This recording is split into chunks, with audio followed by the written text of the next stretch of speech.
एक समय था जब मुनि जंगलों में रहा करते थे तथा आहार करने के लिए शहरों में आया करते थे।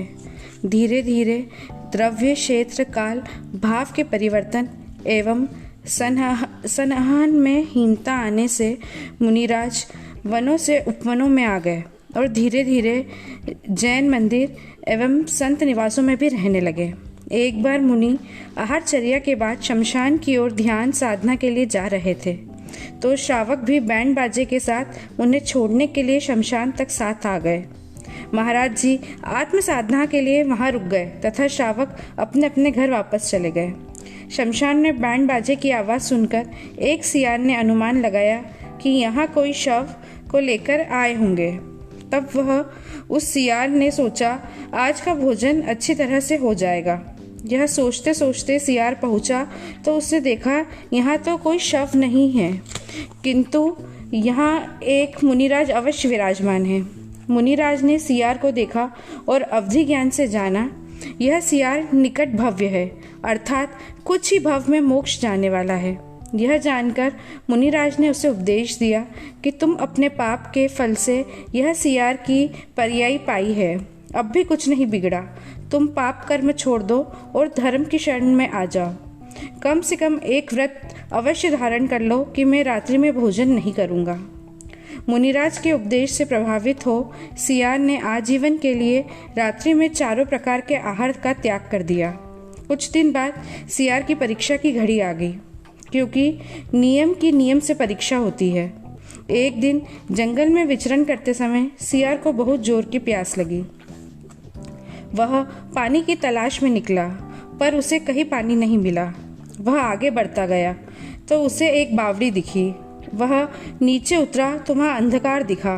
उसने विचार किया कि शायद रात्रि हो गई है और मेरा तो रात्रि में चारों प्रकार के आहार का त्याग है। वह बावड़ी के ऊपर वापस आ गया।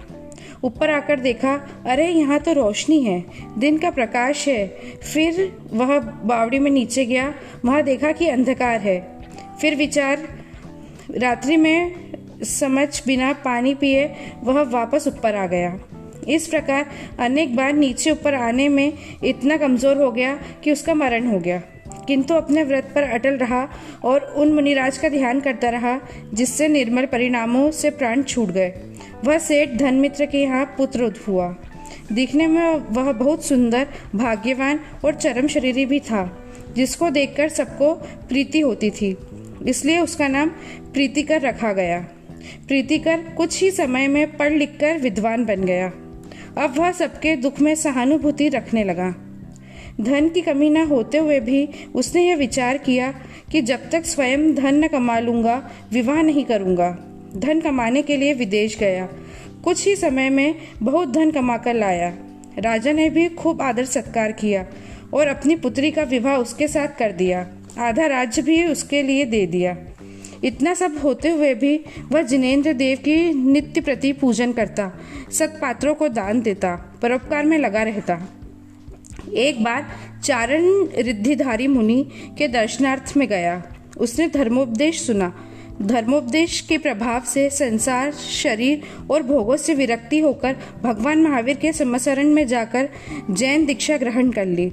मुनि दीक्षा लेकर घोर तपस्या कर मुनिराज प्रीतिकर ने चारों घातीय कर्म को नाश कर केवल ज्ञान को प्राप्त किया और अंत में 4 अघातीय कर्मों को भी नाश कर पूर्ण स्वतंत्र होकर वह एक समय में 7 राज्यों गमन कर सिद्धालय में जा विराजे। हमें इससे यह शिक्षा मिलती है कि जीव का विकास नियम के माध्यम से होता है, अतः हमें नियम का पालन करना चाहिए एवं नियम से परीक्षा होती है, उसमें पीछे नहीं हटना चाहिए। जय जिनेंद्र।